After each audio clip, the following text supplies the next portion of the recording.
el tema de anemias inflamatorias o crónicas. A ver, vamos a preguntar, la anemia inflamatoria o anemia por enfermedad crónica, también conocida con ese nombre, ¿qué tipo de anemia es según la clasificación morfológica?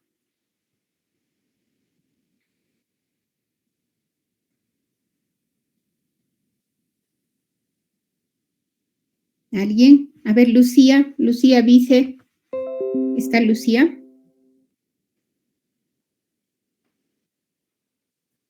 Sí, doctora. Lucía, ¿qué tipo de anemia es según la clasificación morfológica? ¿La anemia por enfermedad crónica o mejor, su nombre más correcto es anemia inflamatoria?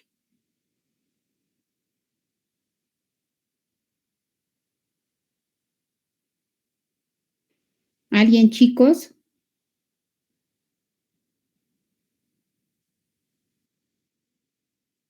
Muy bien, Xiomara, es una anemia normocítica, pero también en su progresión puede convertirse en una anemia microcítica. O sea, la podemos encontrar dentro de las dos clasificaciones, dentro de los dos grupos, como anemia normocítica y también como anemia microcítica, ¿sí? Y según la clasificación etiopatogénica, ¿qué tipo de anemia es? ¿Es A regenerativa o es regenerativa?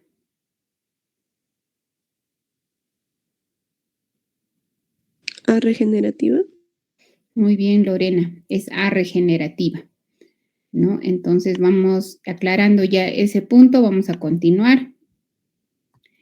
Esta es la segunda causa de anemia más frecuente en el mundo, después de la anemia ferropénica, obviamente, pero es la primera causa de anemia en pacientes hospitalizados, la anemia inflamatoria o anemia por enfermedad crónica. Y se va a asociar a infecciones crónicas, a enfermedades autoinmunes, a enfermedades inflamatorias y a neoplasias. ¿Qué va a pasar en esta anemia? Va a haber una inhibición de la eritropoyesis, ¿no? Que puede ser directa o indirecta, y una disminución de la sobrevida de los glóbulos rojos, que ya no va a ser en promedio de 120 días. ¿Qué va a pasar además acá? Va a haber un secuestro del hierro en los macrófagos, en los hepatocitos, en los enterocitos, lo que va a hacer que haya una disponibilidad de hierro disminuida. Y esto va a estar mediado por qué enzima es la que regula el metabolismo, digo, qué proteína, qué hormona es la que regula el metabolismo del hierro.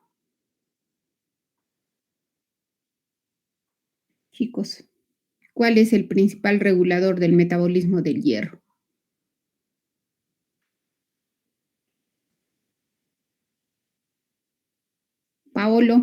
Paolo Sebastián, ¿qué hormona es la principal reguladora del metabolismo del hierro?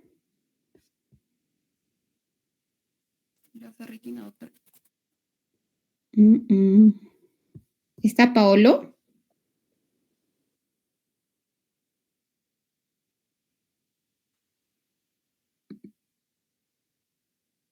No está.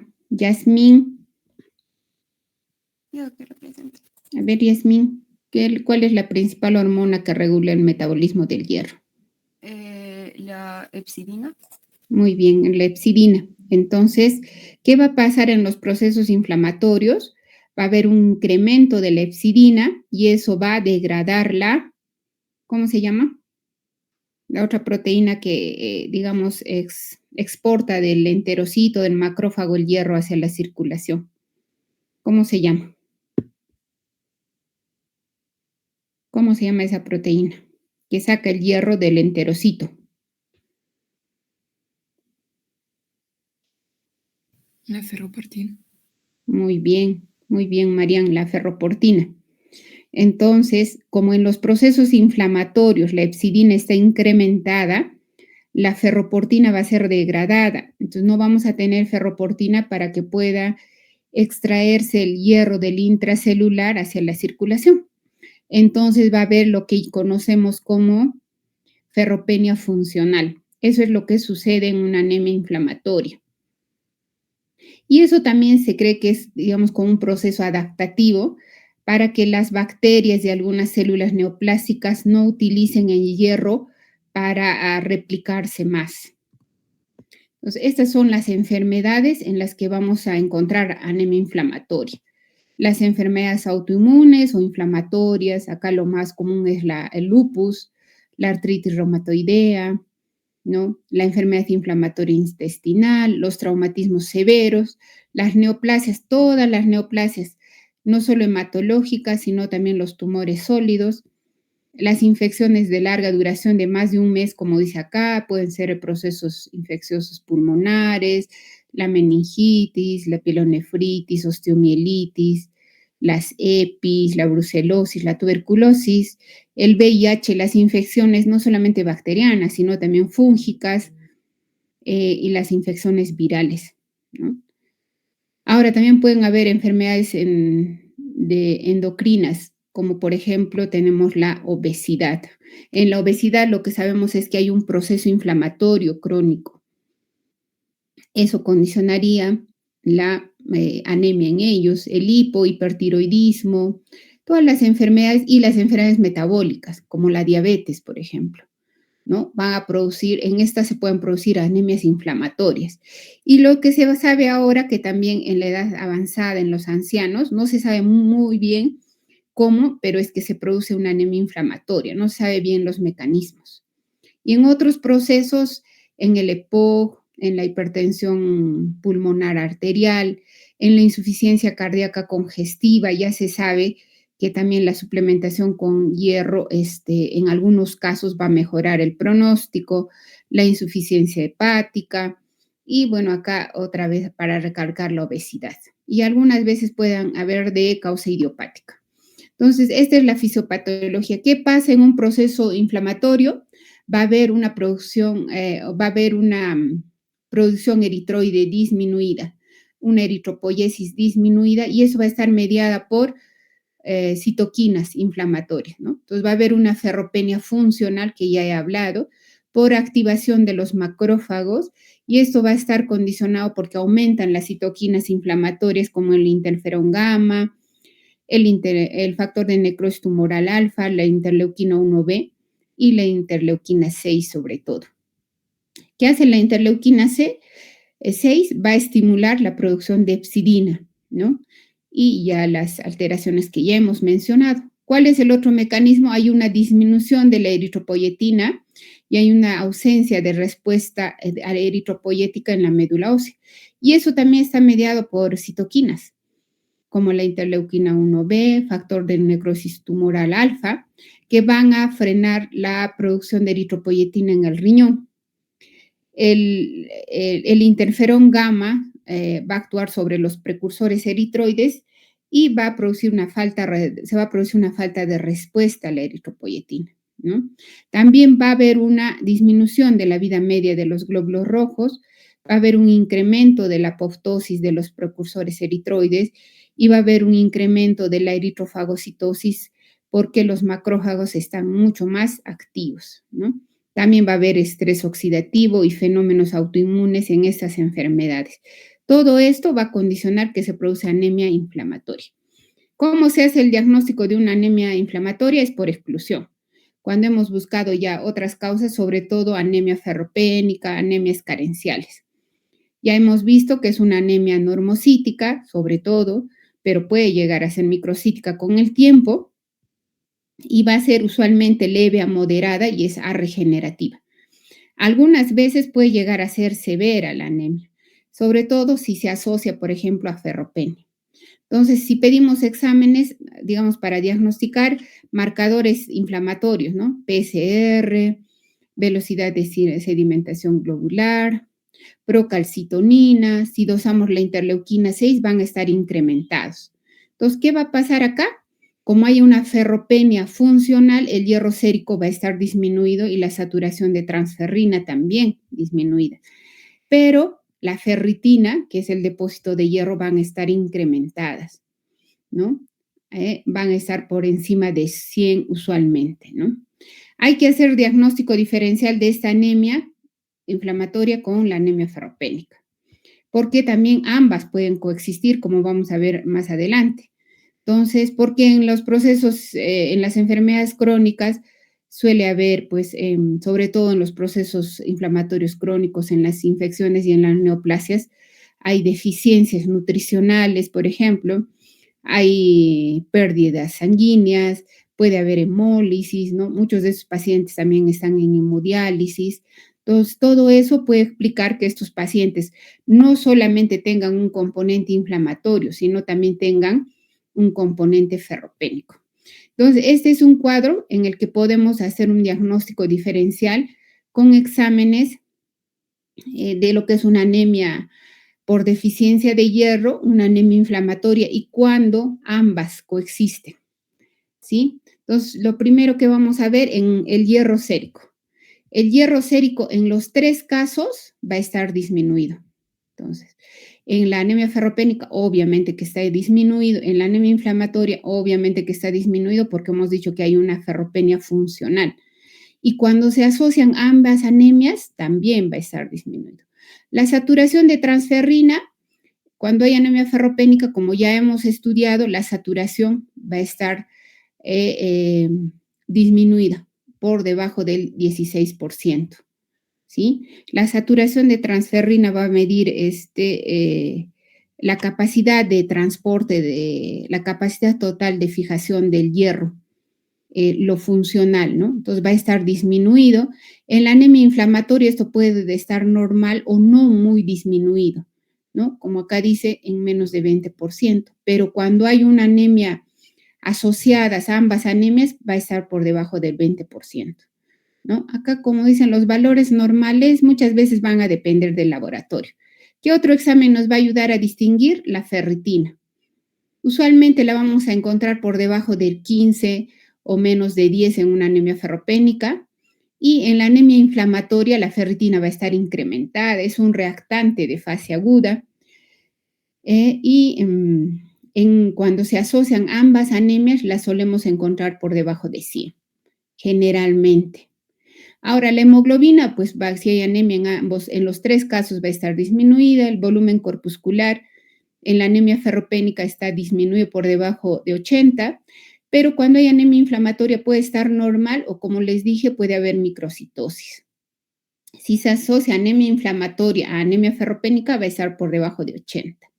Lo mismo pasa con el volumen, como la hemoglobina corpuscular media. Ahora, hablamos de la concentración de hemoglobina reticulocitaria, que es otro examen que se puede hacer para diagnosticar ferropenia precozmente. En todos los casos va a estar disminuido, ¿no? Ahora, también podemos pedir protoporfirina asociada al zinc. Es un examen que también puede ayudarnos en el diagnóstico diferencial, porque ustedes saben que la protoporfirina se va a unir al hierro para formar el grupo hemo, y si no hay hierro, pues va a quedar libre. Entonces, en la anemia ferropénica la vamos a encontrar incrementada en más de 80. Cuando la anemia es inflamatoria, se encuentra entre valores de 60 a 80, pero si hay una asociación de ambas anemias, va a estar por encima de 80. Ahora, los receptores solubles de transferrina, que ya habíamos hablado en la anemia ferropénica, están incrementados. En la anemia inflamatoria van a estar normales o disminuidos. Y esto va a ser un examen que nos puede ayudar en el diagnóstico diferencial. Otro examen es los receptores solubles de transferrina con el logaritmo de la ferritina. Si están en más de 2, nos habla de una ferropenia. Si está en menos de 1, de una anemia inflamatoria. En cambio, si ambas anemias se asocian, va a estar alta también.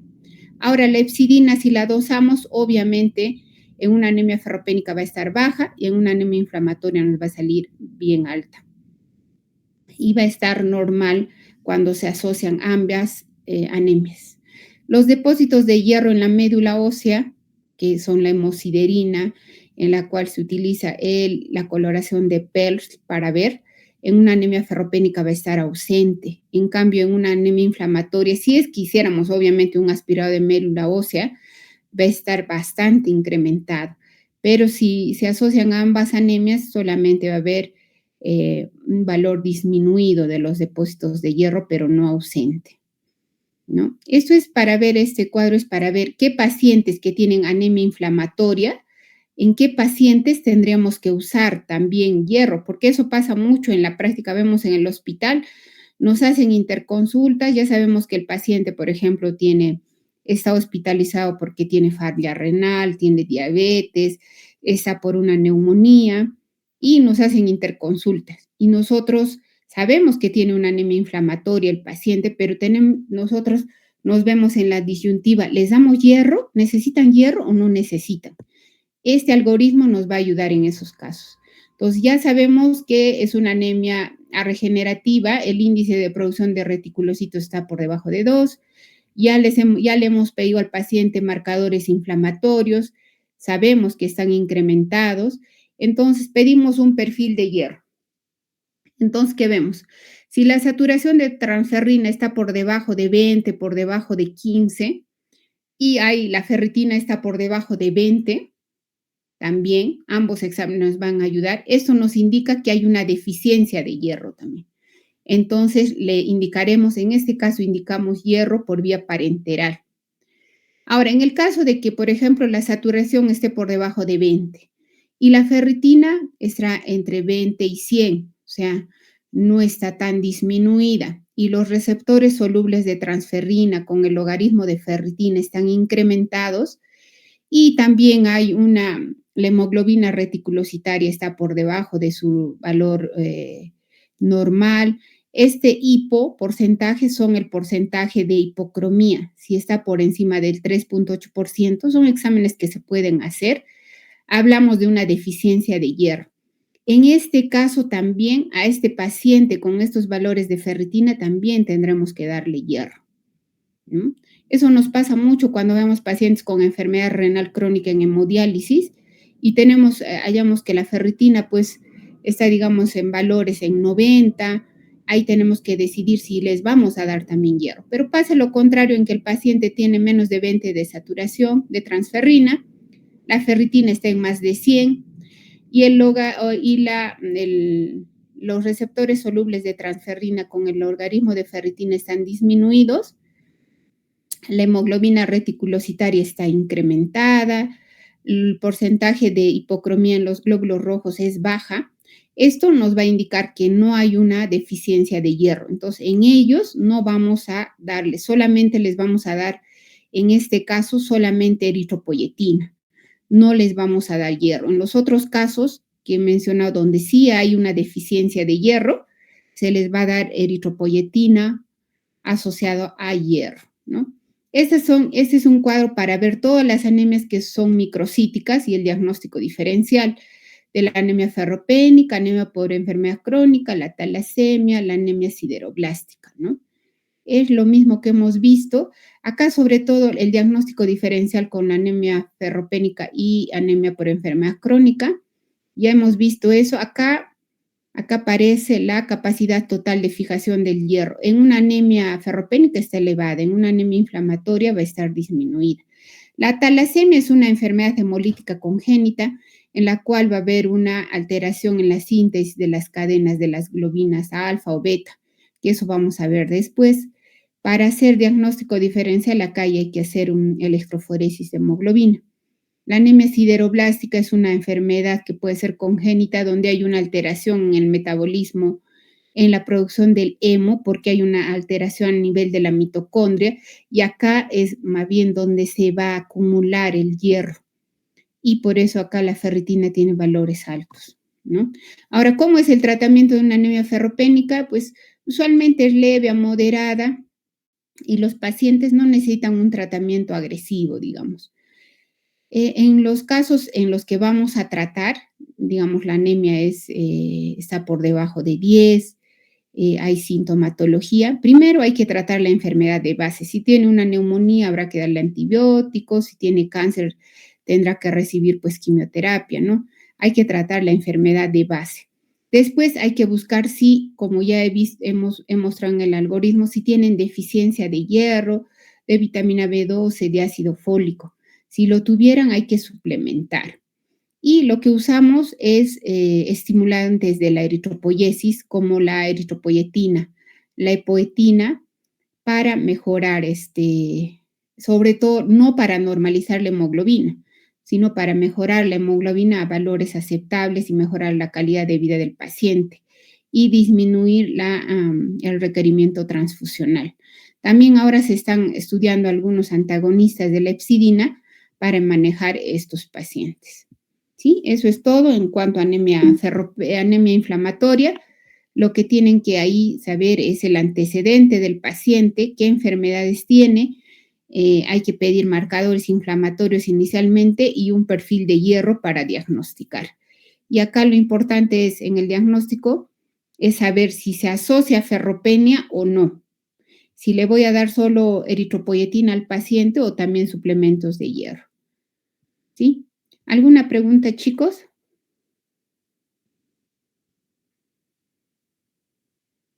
No, Doctora, claro, todo una claro. consulta. Sí, Bueno, yo Daniela. leí que en el tratamiento, bueno, vi en varios documentos que estaba contraindicado el tratamiento del hierro si es que había una infección activa, porque podría Ah, empeorar claro. la morbilidad. Si hay un, por ejemplo, el paciente tiene un shock séptico, una sepsis o está con una neumonía intrahospitalaria aguda, no les damos hierro, ¿no? ¿Por qué? Porque, como yo he dicho en las primeras diapositivas, el hierro también sirve para la replicación de las bacterias y también de las células neoplásticas. Entonces, inicialmente no les damos, hay que manejar la enfermedad de fondo, ¿no? Pero una vez superado este proceso, evaluamos al paciente. Si es una neumonía, pues no tenemos que tratarla porque un paciente que tiene una neumonía intrahospitalaria y no tiene otras comorbilidades, se va a recuperar de la neumonía y la anemia también va a mejorar, no necesitan tratamiento porque pasa la infección y la anemia, que en esos casos es muy leve, se va a recuperar sola. Pero si tenemos un paciente con enfermedad renal crónica, que está en hemodiálisis, tiene diabetes, es obeso y ha hecho una neumonía, ese paciente sí lo vamos a tener que estudiar, porque ese paciente por otros mecanismos, como también he mencionado, va a tener déficit de hierro, ¿no? Entonces, porque ellos están más tiempo, ellos, como dice en la diapositiva que mostré las causas, los procesos inflamatorios infecciosos tienen que ser más de un mes, ¿no?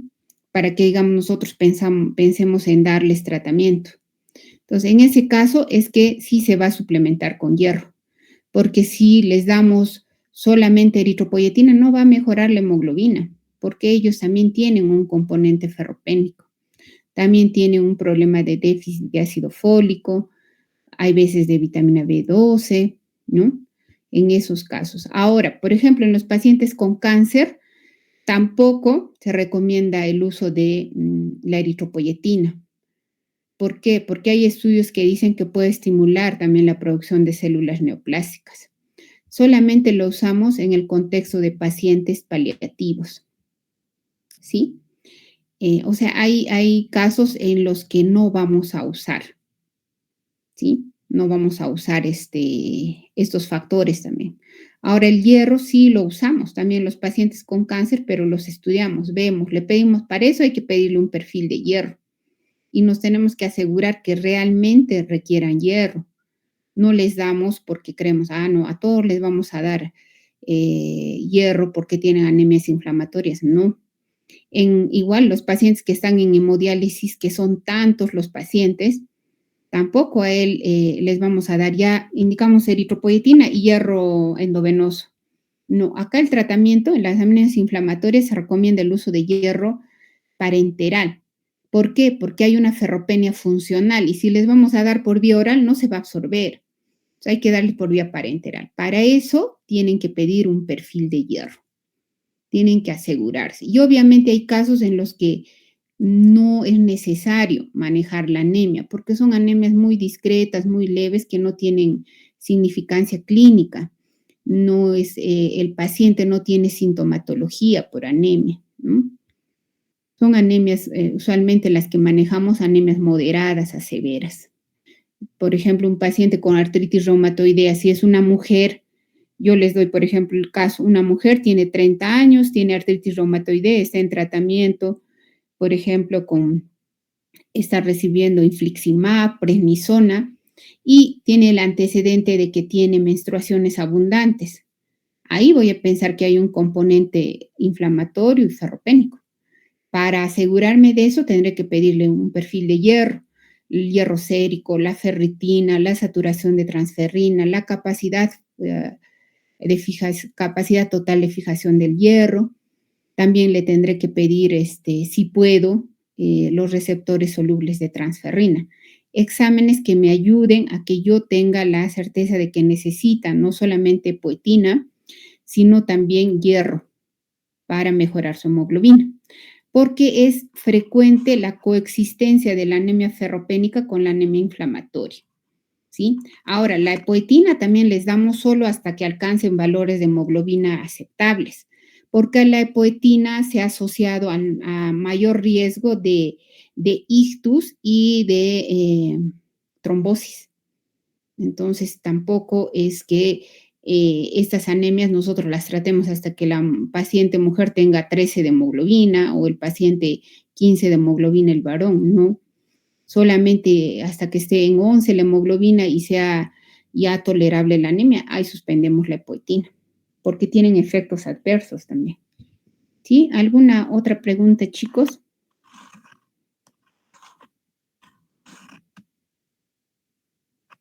Hay que ahí recordar bien cómo están los exámenes del perfil de hierro para distinguir una anemia ferropénica de una inflamatoria.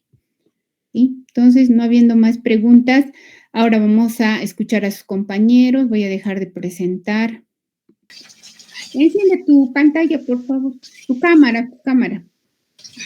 Y ahí gira. A ver, voy a anotar acá. ¿Tu apellido es?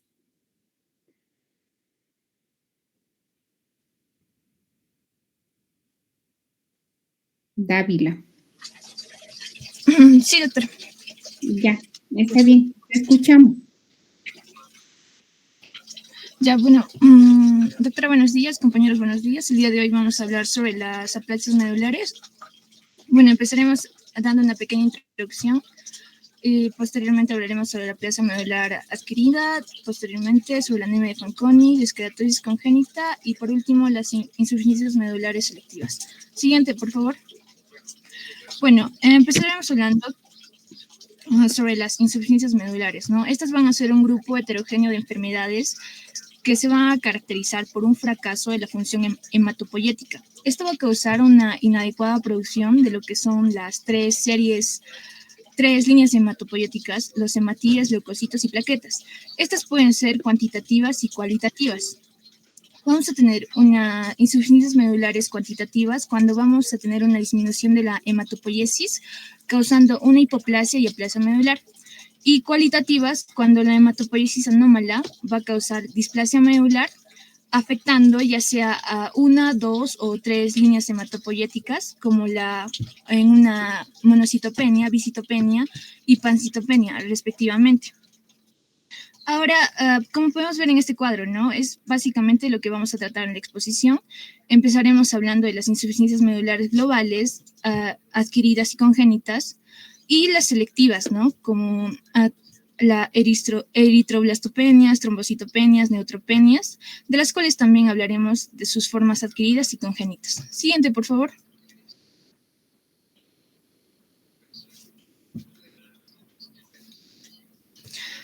Empezaremos con las aplasias medulares adquiridas. Esta también va a ser llamada una anemia plásica. Es una insuficiencia medular cuantitativa que va a afectar en mayor o menor medida a las tres series hematopoyéticas. En cuanto a su etiología, se dice que un 70% va a ser idiopática y se va a llamar una aplasia medular adquirida primaria, ¿no? Y el 30% va a ser secundaria a lo que son radiaciones ionizantes. Por ejemplo, una exposición a dosis altas mayor a 10 grays, en este caso de radiación ionizante, van a dar lugar a una aplasia medular fulminante difícilmente superable sin un trasplante hematopoyético. También se dice que pequeñas dosis de estas radiaciones ionizantes de forma prolongada, por ejemplo, en una exposición laboral, pueden causar lo que es una pancitopenia de tipo crónico. También la anemia plástica puede ser secundaria a lo que son los fármacos. Esto dependiendo, dosis dependiente, ¿no? Por ejemplo, fármacos como el cloranfenicol. Y independientemente de la dosis, algunos fármacos pueden causar lo que es una aplasia medular adquirida, como la indometacina, anticonvulsivantes, sales de oro, antipalúdicos, entre otros. También se dice de productos químicos derivados del benceno. Por ejemplo, según la bibliografía que revisamos, existía un caso clínico de una paciente que presentó una aplasia medular adquirida después de un tinte de cabello, ¿no? Esas situaciones pueden ocurrir. Por ejemplo, otros productos como los hidrocarburos, insecticidas y algunos virus, ¿no? Hepatotropos primarios como el virus de la hepatitis A o B y otros virus como el VIH, Epstein-Barr, del herpes humano 6, ¿no? También tenemos otras causas secundarias de esta aplasia medular, secundarias a lo que son timomas, fascitis eosinofílicas, entre otras. En cuanto a epidemiología, estos casos se van a dar de 2 a 3 casos nuevos al año por cada 1.000.000 de habitantes. Y se dice que van a ser más frecuentes en Japón y México, y el promedio de incidencia es más frecuente en un adulto joven, habiendo un segundo pico a los 60 años, esto en ambos sexos, ¿no? Siguiente, por favor. En cuanto a la patogenia, ¿no? Todas esas causas que ya vimos, básicamente van a ser producidas por un daño medular de 2 mecanismos. Tenemos el primer mecanismo, un mecanismo autoinmune. Esta se va a dar en la mayoría de casos, ¿no? Se atribuye a linfocitos T autorreactivos del propio paciente y una disminución de linfocitos T reguladores, como el CD4, CD25 o la proteína FOXP23, y aumento de linfocitos T citotóxicos activos. ¿Qué van a hacer todos estos? Estos, pues, bueno, van a inhibir lo que es el crecimiento de los progenitores hematopoyéticos o lo van a inducir a estos a apoptosis. Y también se dice que no los que van a sobrevivir a este ataque de progenitores hematopoyéticos con el tiempo pueden evolucionar lo que son leucemias, síndromes mielodisplásicos, ¿no?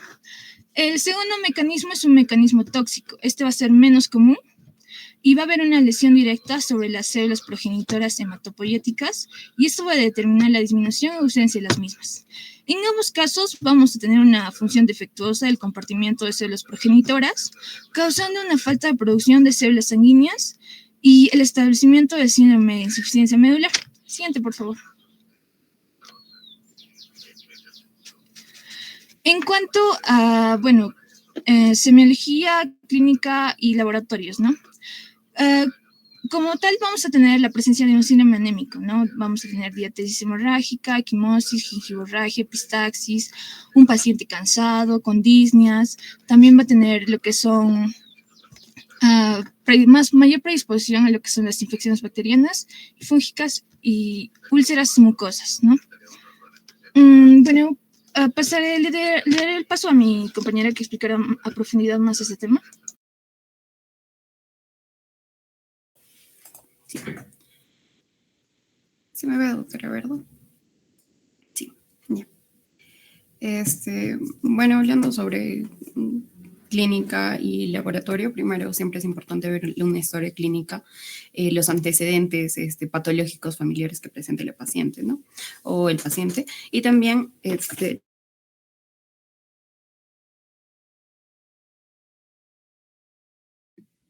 ¿Qué pasó?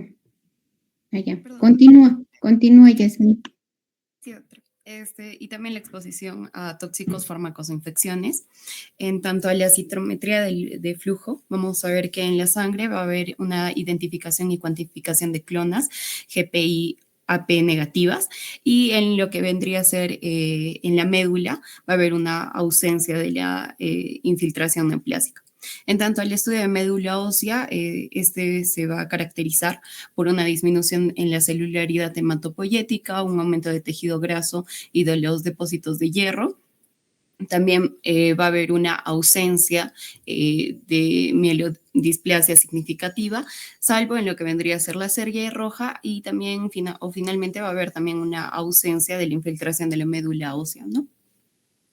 En tanto al cariotipo vamos a encontrar una ausencia de marcadores citogénicos característicos de mielodisplasia, y por último en el hemograma vamos a encontrar una anemia, ya sea regenerativa, puede ser normocítica o macrocítica, y también puede ser normocrómica o hipocrómica. También vamos a encontrar trombocitopenia o neutropenia, y por último, algo característico de esto es que vamos a encontrar pancitopenia severa. Siguiente diapositiva, por favor. Ok, en tanto al diagnóstico, vamos a ver que en la aplasia medular se tiene que encontrar 2 o más citopenias. La hemoglobina va a estar menos de 10 gramos por decilitro, los neutrófilos menos de 1.5 por 10 a la 9 en litro, y las plaquetas también van a ser menores a 50 por 10 al litro. También vamos a encontrar una médula ósea hipocelular con un valor menor del 25% de células hematopoyéticas. En tanto al diagnóstico, el gold estándar de va a ser la biopsia medular.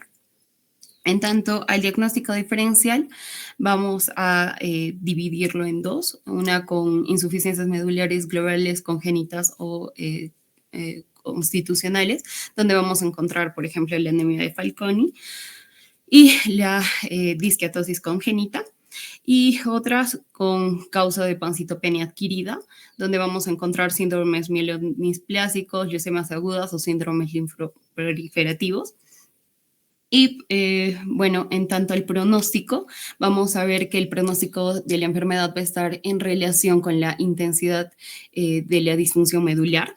Vamos a ver que si se emplean tratamientos o únicamente tratamientos de soporte como son las transfusiones, antibióticos, factores estimulantes de colonias de granulocitos, la supervivencia a la aplasia medular grave va a ser inferior al 20% en el primer año tras el diagnóstico, y la mayoría de los pacientes van a fallecer por hemorragia o una infección.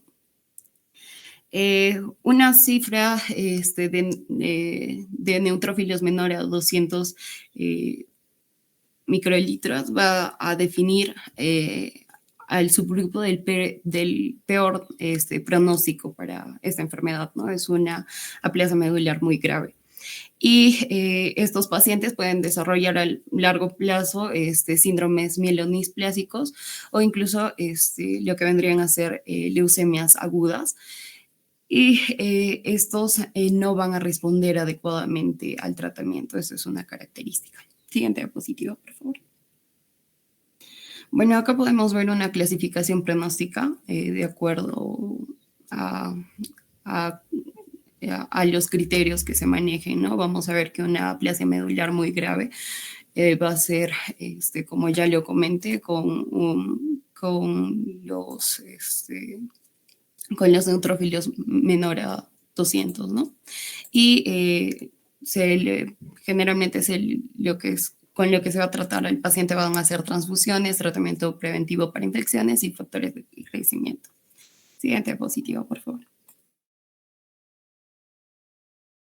A ver, antes de que continúen, tengo algunas preguntas.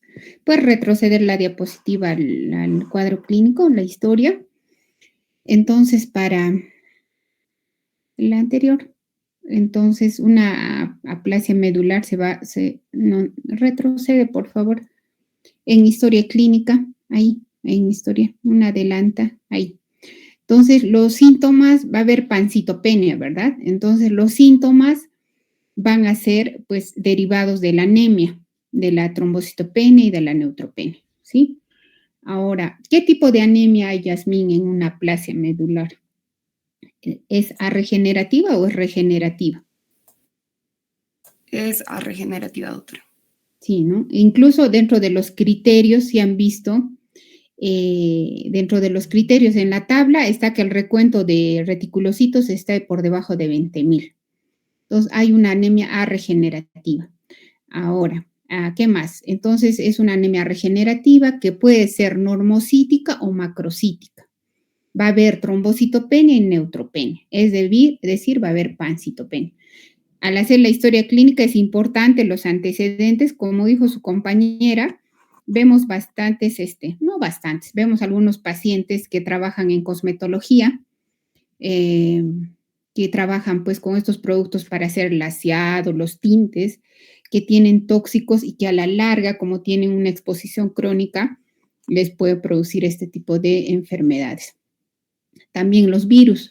También solemos ver pacientes en los que hemos diagnosticado aplasia y que como parte del estudio de ver las causas secundarias, porque ya como dijo su compañera, el 70% son idiopáticas, no hay causa. Buscando causas secundarias solemos encontrar VIH, ¿no? Entonces, en ese caso hay que manejar el VIH y a la vez la aplasia. Ahora, Yasmín, y en la citometría de flujo, si el examen que mencionas acá de la detección del GPI sería positivo, ¿de qué enfermedad hablaríamos? Porque acá nos ha dicho que sale negativo.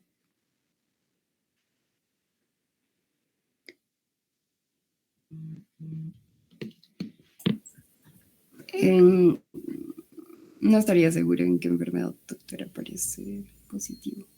A ver, ¿alguno de ustedes, chicos, qué enfermedad se diagnostica por citometría de flujo y que hemos dicho que hay un déficit del GPI, hay una mutación y que esto hace que las células sean más susceptibles a la acción del complemento?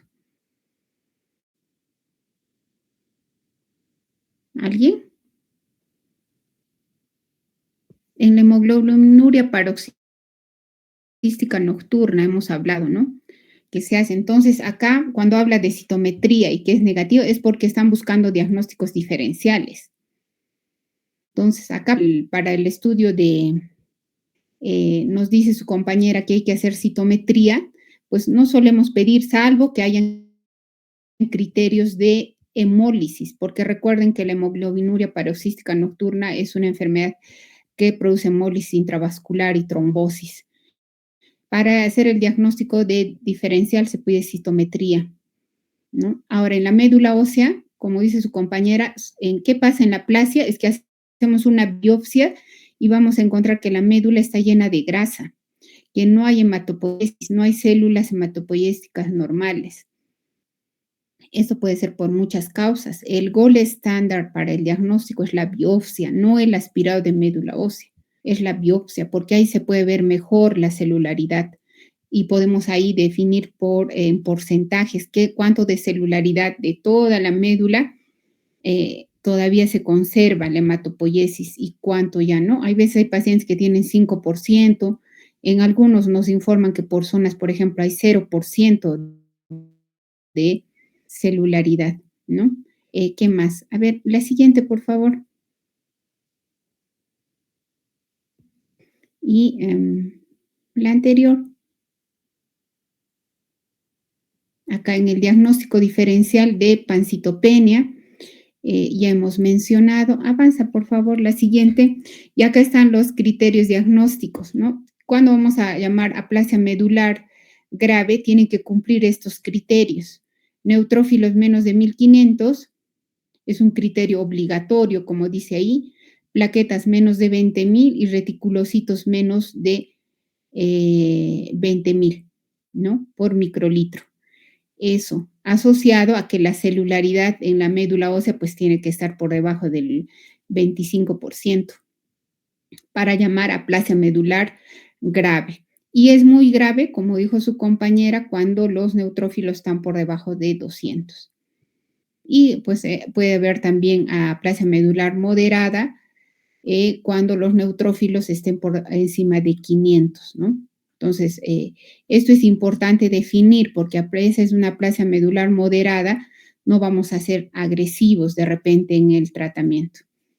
A ver, sigan por favor a quién le corresponde la siguiente parte. Yo continúo. Ya bien. ¿Enciendes tu cámara? Doctora, estoy por la tablet y no se puede prender la cámara porque yo estoy pasando las diapositivas. Ah, ya. Y si pudieras, por favor, agrandar la diapositiva porque no se ve la parte de tratamiento, está muy pequeña. Bueno, Ah, ya, doctora. yo no la veo al menos. Ya. Continúa, por favor. Ya. Bien, bueno, el tratamiento en sí se va a se va a basar en tres pilares. La primera va a ser eliminar la causa, ¿no? Si es que la conocemos o la detectamos, presentar un tratamiento de soporte, el cual nos va a ayudar a corregir la anemia, la trombopenia, leucopenia, mediante transfusiones de hematíes, de plaquetas o antimicrobianos, ¿no? Y un tratamiento específico. En el tratamiento de soporte, bueno, es similar al que se realiza en una leucemia aguda y el objetivo de este va a ser mantener sobre todo las cifras suficientes de hemoglobina y de las plaquetas, ¿no? Y bueno, también un tratamiento precoz de las infecciones. Em, También, bueno, sobre la terapia transfusional, esta va a ser restrictiva a trasplantes hematopoyéticos, ¿no? Por la posibilidad de que haya una aloinmunización. Y es recomendable también emplear donantes de hematíes y plaquetas, así como también irradiar o leucotizar los productos que se transfundan, ¿no? También, bueno, los tratamientos más específicos de la enfermedad va a ser el trasplante de médula ósea, también un tratamiento inmunosupresor.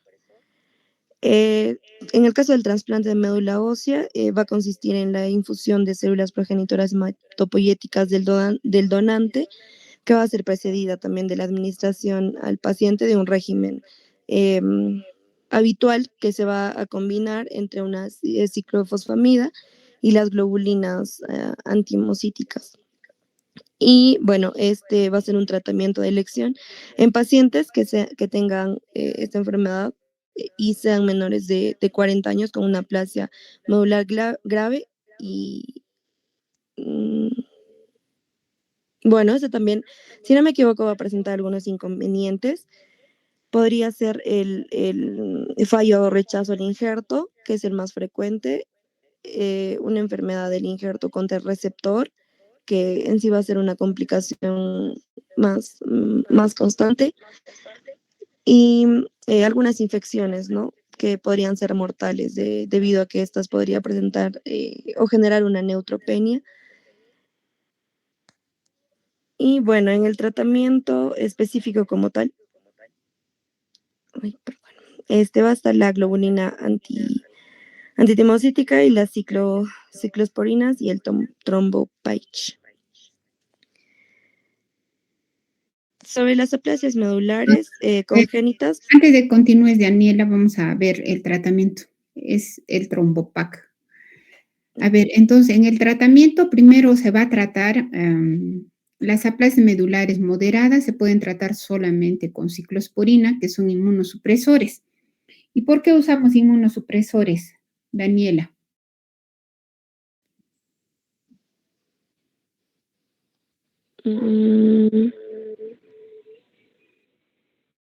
Hemos dicho que la aplasia, ¿cuál es la etiopatogenia? Su compañera ha hablado de que es un problema inmunológico, eso es lo que sabemos. Hay una desregulación del sistema inmune y comienza a, digamos, en términos simples, a atacar las células hematopoyéticas, ¿no? Por diferentes, etcétera. Entonces, por eso se usan inmunosupresores. Ese es el fundamento por lo que usamos terapia de inmunosupresión. Entonces, solamente en los casos moderados, pues se puede usar solamente ciclosporina, danazol, tenemos varias opciones. En los casos de que son severos, el tratamiento va a depender de la edad, si son menores de 40 años o mayores. Menores de 40 años, aunque ahora se puede evaluar hasta pacientes de más edad, el tratamiento de elección es el trasplante de médula ósea halogénico, es decir, de otra persona. Idealmente hermanos de padre y madre, pueden ser también padres o pueden ser también donantes no emparentados, ¿sí? Eso es lo ideal en los menores de 40 años. Si son mayores de 40 años, hay que hacer terapia de inmunosupresión. Y para eso se usa la timoglobulina, que son y la ciclosporina y algunos corticoides. Esa es la terapia de inmunosupresión. También se puede usar, como acá dice, el trombopag, ¿sí? Se puede usar en algunos casos. Se usa. Bueno, en nuestro país, como es un medicamento de alto costo, no se nos permite. Pero en otros países, en la terapia de inmunosupresión, le agregan también el trombopag, que es un análogo de la trombopoyetina, que también tiene un efecto inmunomodulador. Ahora, ¿cuál es la ventaja de hacer un trasplante o terapia de inmunosupresión? Cuando hay trasplante, pues si hacemos el trasplante, el paciente se va a curar. Las respuestas están por encima del 90%. Pero si se da terapia de inmunosupresión, lo que se ha visto es que con los años los pacientes pueden recaer y no solo eso, que pueden transformar la enfermedad a una leucemia aguda, a un síndrome mielodisplásico o a una hemoglobinuria paroxística nocturna, ¿no? Entonces, hay desventajas en el hecho de dar terapia de inmunosupresión, ¿sí? Porque se ha visto en el tiempo es que recaen y otros pacientes se transforman su enfermedad a otra enfermedad hematológica. ¿Sí? Entonces, eso quería aclarar respecto al tratamiento. Obviamente hay tratamiento de soporte, hay que hacer transfusión de sangre, de plaquetas, hay que manejar neutropenia febril, todas las complicaciones que puede traer esta enfermedad. Son pacientes que se infectan mucho, no solamente por bacterias, por hongos, por virus, suelen hacer complicaciones estos pacientes. Sí, creo que eso es hasta acá, este tema de aplasia medular adquirida, que digamos, sí solemos ver, pero como dijo su compañera, en niños o en adultos jóvenes y después ya lo vemos en ancianos. ¿Alguna pregunta, chicos? ¿Todo está claro de lo que han presentado? Creo que sí. Entonces ahora vamos a ver las aplasias que pueden ser globales o selectivas, pero de causa congénita. Estas son menos frecuentes. Estas no las vamos a ver usualmente en la práctica clínica. Escuchamos. Ya, doctora. Bueno, la primera va a ser la anemia de Fanconi, que se va a dar por un fallo medular hereditario y es caracterizado por la pancitopenia. También va a tener una predisposición al desarrollo de algunas enfermedades malignas y también la presencia de malformaciones congénitas, ¿no? En el caso de la herencia y patogenia, esta se caracteriza por un defecto en la reparación del ácido desoxirribonucleico, lo que va a favorecer que se desarrolle esta malformación congénita y también haya una inestabilidad genómica con una tendencia a la muerte celular. También va a haber una sensibilidad excesiva a tóxicos y también la tendencia a que los pacientes presenten tumores, ¿no? Se produce más que todo por mutaciones en diversos genes, que, bueno, leí que eran más de 16 grupos, ¿no? Y bueno, en el caso de la herencia, esta suele ser autosómica recesiva, aunque también podrían existir algunos casos de autosómicas dominantes o recesivos ligados al cromosoma X, ¿no? En el caso de la epidemiología, su incidencia es de un caso por cada 100.000 a 25.000 nacimientos. Sin embargo, también va a haber la presencia de individuos heterocigotos que pueden alcanzar el 0.3 al 1%, ¿no?, de la población.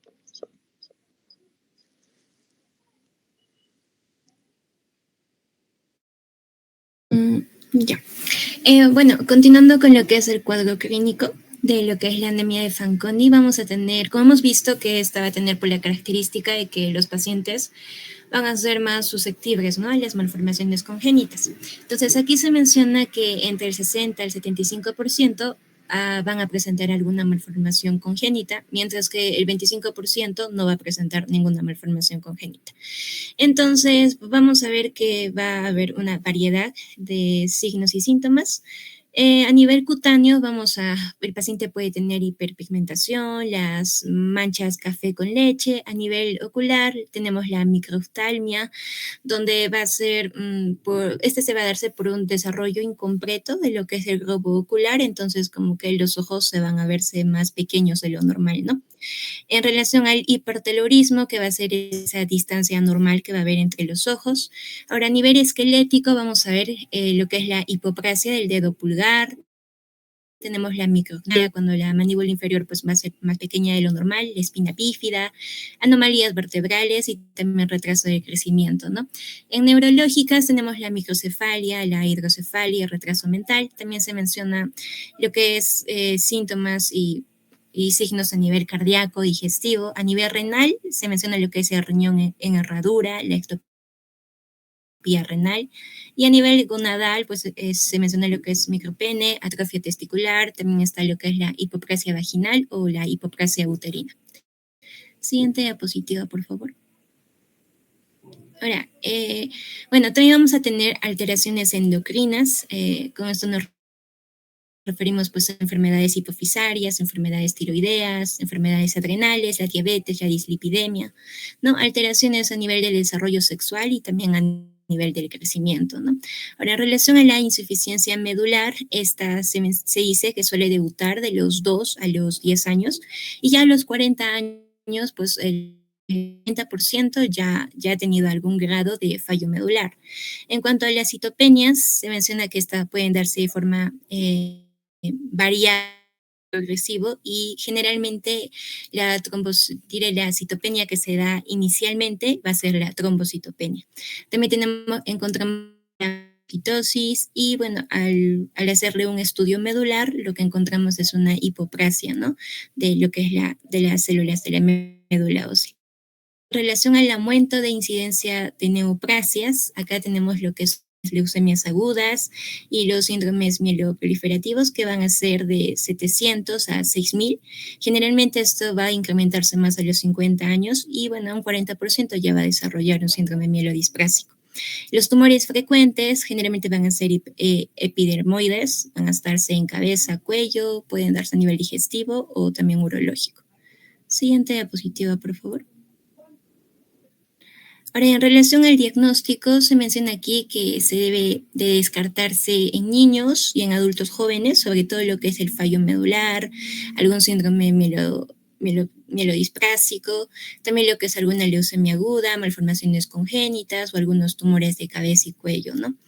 Ahora, y bueno, también se debe de evaluarse, ¿no?, lo que son a los familiares de estos pacientes. El diagnóstico de confirmación se menciona que va a darse a través de estudios citogenéticos, donde se va a poder observar lo que son las roturas cromosómicas, ya sea esta de forma espontánea o de forma inducida, por lo que es la mitomicina C, ¿no?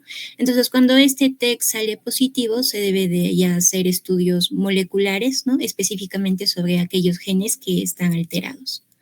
Siguiente diapositiva, por favor. Ahora, en relación al tratamiento, se menciona que, bueno, el único tratamiento curativo y el que es de elección va a ser el trasplante, ¿no?, alogénico de progenitoras hematopoyéticas, preferentemente de médula ósea. También, bueno, se menciona que los regímenes de acondicionamiento deben de ser de intensidad reducida por la susceptibilidad incrementada a toxicidades intensas. Se debe de descartarse esta anemia de Fanconi en los donantes familiares. Ahora, el trasplante no va a implicar a que la clínica va a mejorar, incluso puede llegar a empeorarlas. Y en los pacientes que no son candidatos a hacer este trasplante, se puede utilizarse otros andrógenos, ¿no? Ahora, también hay otros tratamientos como es el soporte transfusional o la quelación de hierro, si es que esta está indicada.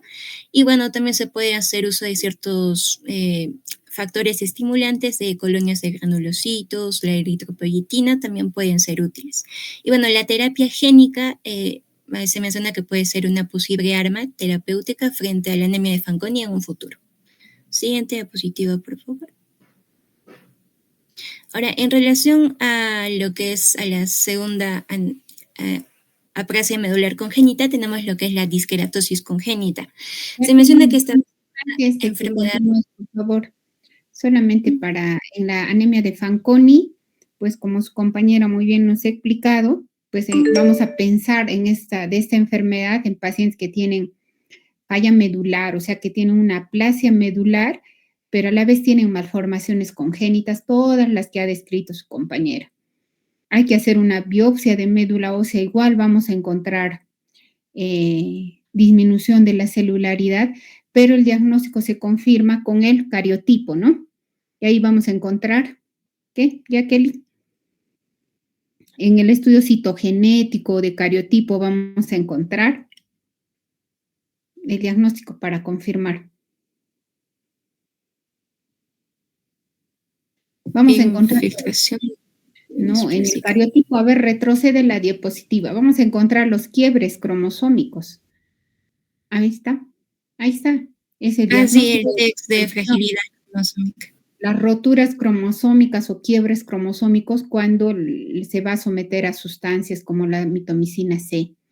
Ese va a dar el diagnóstico, pero también podemos confirmar haciendo estudios, como dijo su compañera, moleculares para ver ya qué genes están implicados. Y el tratamiento, pues, curativo, digamos, del problema medular, que es la falla medular, la aplasia, va a ser el trasplante. Pero ellos, pues, tienen muchas otras más malformaciones, más riesgo de hacer cáncer y todo lo que ha mencionado su compañera. Solamente eso quería aclarar. Continúa, por favor.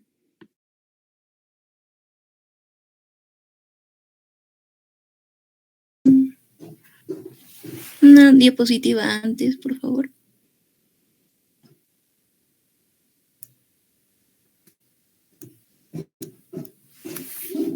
Retrocedes la diapositiva, por favor. Ahí está. Ya, gracias. Ya. Bueno, ahora hablando acerca de la disqueratosis congénita, esta va a ser una enfermedad hereditaria que va a combinar lo que es la falla medular, la predisposición del paciente a neoplasias y también alteraciones somáticas. Entonces, se menciona 3 genes específicamente donde van a ocurrir estas mutaciones, ¿no? Tenemos el DKCI, el TRS, el TERT, y estas genes lo que van a hacer es producir una alteración en la enzima telomerasa, entonces por ende esta va a producir lo que son telómeros cortos y estas van a alterar lo que es la proliferación de los tejidos proliferativos, ¿no? Tales como es la médula ósea, la piel, ¿no? Entonces, como consecuencia va a haber un envejecimiento precoz y también una inestabilidad genómica. Siguiente diapositiva, por favor. Ahora, en relación al cuadro clínico, se menciona que la manifestación principal va a ser la anemia prásica y, bueno, esta está relacionada a una alta tasa de mortalidad, ¿no? Vamos a tener una triada clásica de altanías que se van a darse casi en un 75% de los pacientes. El primero va a ser, pues, la hiperpigmentación a nivel de la cabeza y del tronco, también distrofias unguiales y también lesiones leucoplásicas en las mucosas, ¿no? Estas pueden llegar a progresar a carcinomas, ¿no? De células escamosas. Ahora, como hemos visto, también que estos pacientes van a tener predisposiciones a tumores, bueno, acá se mencionan los síndromes mielodisplásicos, las leucemias agudas, y bueno, los carcinomas, ¿no? A nivel de la cabeza y cuello. Hay otras alteraciones también a nivel hepático, pulmonares, como la fibrosis pulmonar idiopática. También se menciona la corta, la osteoporosis, ¿no? Y bueno, el diagnóstico se menciona acá que se hace un test de cribado, donde se hace la medición de los telómeros, luego se hace un estudio genético mutacional y bueno, sobre todo el cuadro clínico también va a ser muy importante, ¿no? Lo que es la triada. Y en relación al tratamiento, bueno, va a ser el trasplante alogénico, ¿no? De progenitores hematopoyéticos, preferentemente médula ósea. Siguiente diapositiva, por favor.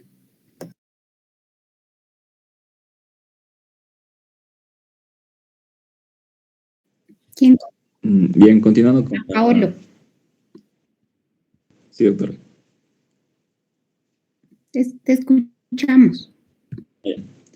Bueno, continuando con la exposición, yo les voy a mencionar lo que son las insuficiencias medulares selectivas.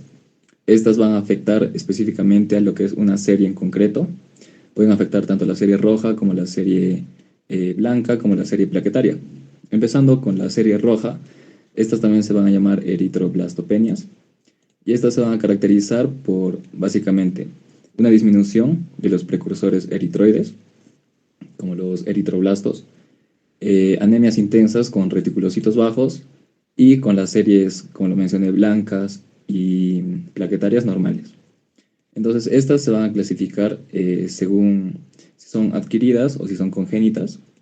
Mayormente se presentan de forma congénita, en aproximadamente un 50%, o de forma idiopática.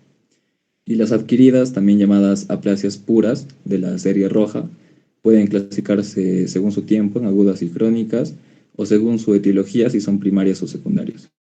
Siguiente. Bien, entonces, en las aplasias puras de la serie roja, como lo mencioné, pueden ser primarias o secundarias. Aquí dentro de las secundarias, en las causas agudas, bueno, tenemos a los virus, como el parvovirus B19, el virus del Epstein-Barr, citomegalovirus, virus de la hepatitis C o el VIH. También también puede causar lo que son estas aplasias otras entidades como las parotiditis o la rubeola, tóxicos ambientales o fármacos, como las sulfonamidas, el cotrimoxazol, la azatioprina, el interferón, etcétera, etcétera. Y de las formas crónicas, estas mayormente se van a asociar a lo que son los timomas. De hecho, un 40% de estas aplasias medulares crónicas se relacionan a los timomas. Estas también pueden ser causadas por enfermedades autoinmunes, como el lupus, por ejemplo, infecciones por parvovirus B19, que pueden generar infecciones crónicas, mayormente en pacientes con VIH positivo, en pacientes con trasplante de médulas óseas o en halogénicas incompatibles, ¿no? Siguiente, por favor. Bien, en cuanto es la serie plaquetaria, o también llamada amegacariocitosis, estas van a ser enfermedades que cursan con trombopenias aisladas por una disminución en lo que son los megacariocitos. Y aquí vamos a tener igualmente las otras dos series, la serie roja y la serie blanca, van a estar normales. Entonces, en la serie plaquetaria, estas igual se van a clasificar de forma congénitas y de formas adquiridas. En las congénitas tenemos dos enfermedades, la trombocitopenia con ausencia de radio y la trombocitopenia amegacariocítica congénita. Ambas enfermedades son muy raras y se desarrollan a partir del primer mes al primer año de edad. Ambas se tratan con corticosteroides y podemos mencionar que la primera tiene un buen pronóstico si no hay enfermedades relacionadas en el primer año de vida, y la segunda tiene un mal pronóstico a corto plazo. En cuanto a las adquiridas, esta puede causarse de forma idiopática por enfermedades autoinmunes como el lupus, por ejemplo, enfermedades tóxico-farmacológicas o enfermedades víricas. Siguiente, por favor.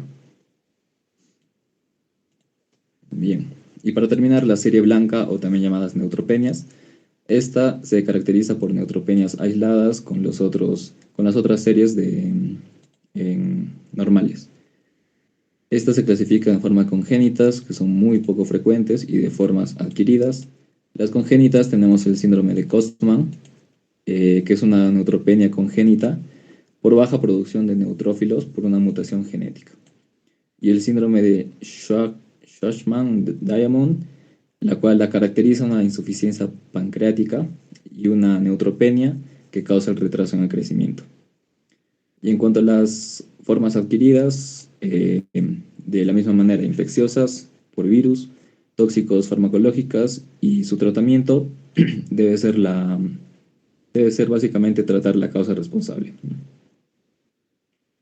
Siguiente diapositiva, por favor. Bien, doctorita, aquí para terminar tenemos un caso clínico. El tema es una disomía monoparental en lo que es la anemia de Fanconi. Se presenta el caso de un niño de 5 años que nació a término y parto eutóxico. Los padres no son consanguíneos y el paciente presenta una hermana sin antecedentes personales ni familiares. El paciente es diagnosticado a los 7 meses con una ectopía renal cruzada izquierda.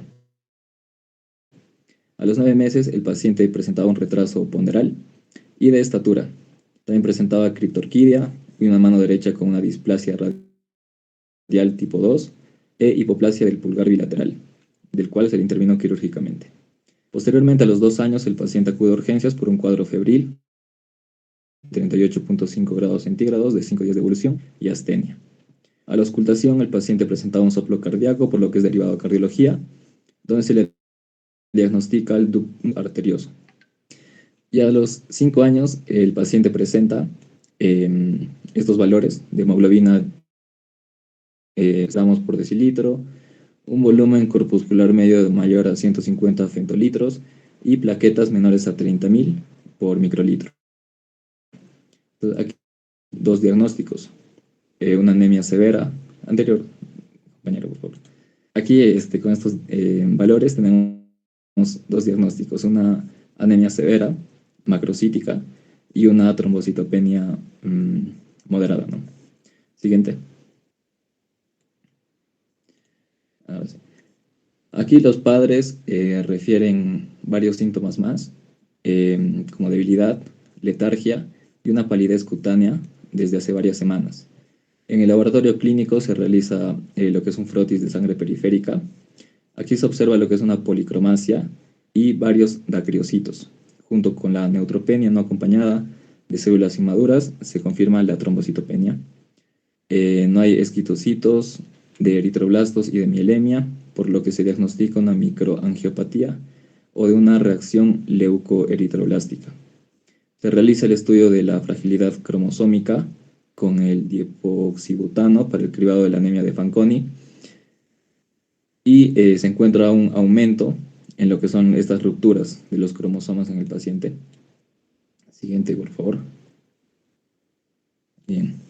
Entonces, se realiza un análisis genético en un laboratorio privado, en donde se revela que en el cromosoma 16 presenta esta mutación que afecta al gen FANC-A, en donde, bueno, se detecta que en la madre tenía la misma mutación y que el paciente presenta que, bueno, en el brazo de este cromosoma 16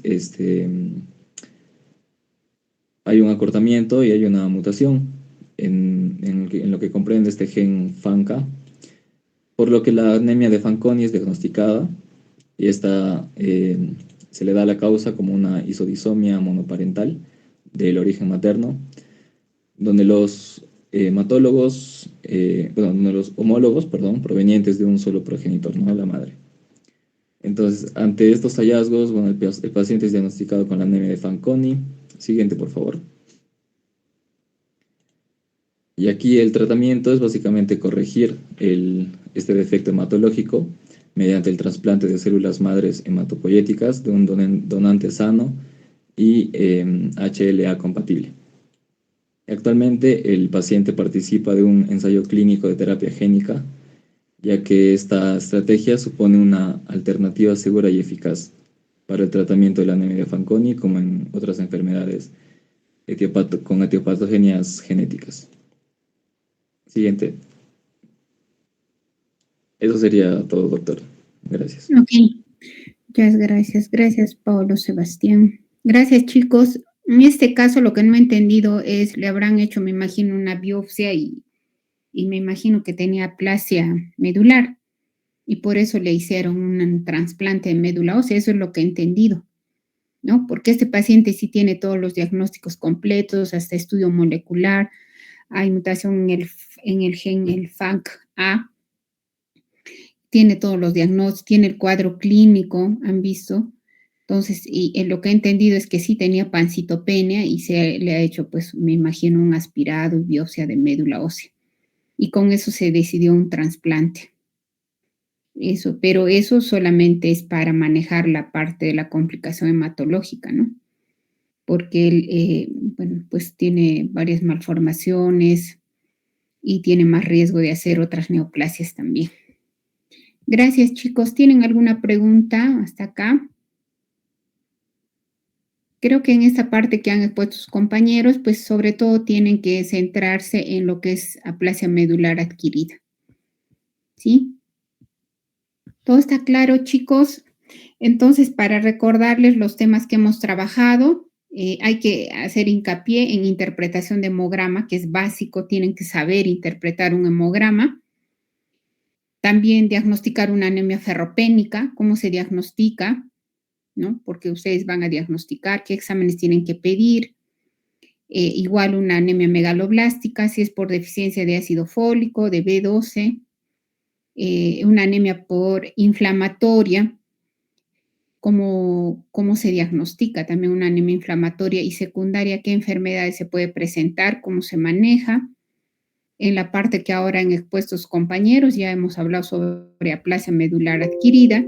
Y en lo que es anemias hemolíticas, pues la clasificación que hemos hecho, anemias hemolíticas CUMS negativas y las que son CUMS positivas, que son las anemias hemolíticas autoinmunes, que son las más frecuentes. ¿Sí? Entonces, esos son todos los temas que hemos avanzado para recordarles. ¿Alguna pregunta, chicos?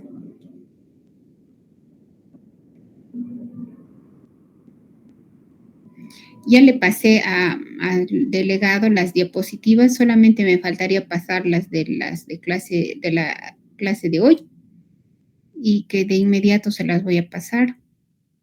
Creo que no hay preguntas. Entonces, chicos, para el día martes, por favor, no celulares, no mochilas, tendrán que dejarlas en la parte de adelante del salón.